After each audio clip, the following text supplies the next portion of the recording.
Ne boptu? Ahir toy vardygan boldy.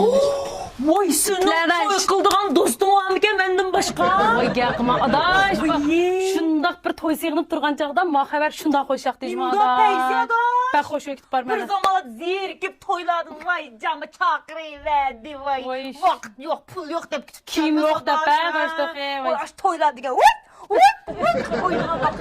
Oylap tutmamayacağım. Nimda peysi. Şimdigine adaş gan bir toylaq bağım kep turgan deligine da oylap baxsamış da toyğuma oturup qalğan dostlarım rahmet çok adaş.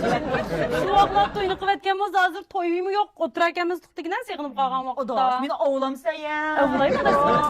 Toy ben özden kaçan toy qılsa ras. Nimi jinim çıqırdım meni avlamsa dep. Qaqnan toy xoşop oturuvermeysen qımmamsan. Vay kim bilə qılma özüm yox qıvağı bombaydı gel ne. Olsan qılanı. Vay Qavulcanın iliqi dostu şunda şöy kilişken balını. O şinimi bir osaya çıqardın sana.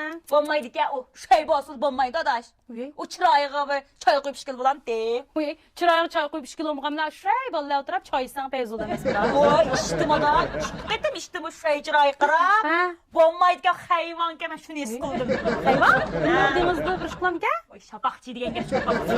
Ha, manda gepmedi oldum hazır. Vay şirketim yok yıkıp görüştük. Digine de şeylik bu şeyke kasafet olacak.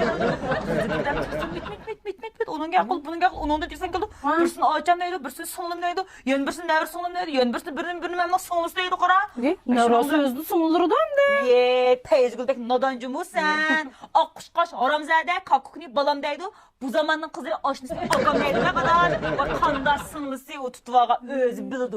Şıqılıp bek Boş verip emes gel. durdunjma. Şıqılıp san gep dip bek olamaydı noçugel. Hem oğallan tip oldum ma kulamda ma oğallanınki ben nimisi ma kameda hazır. Balkamı deydi ben size. Kattim balkamı.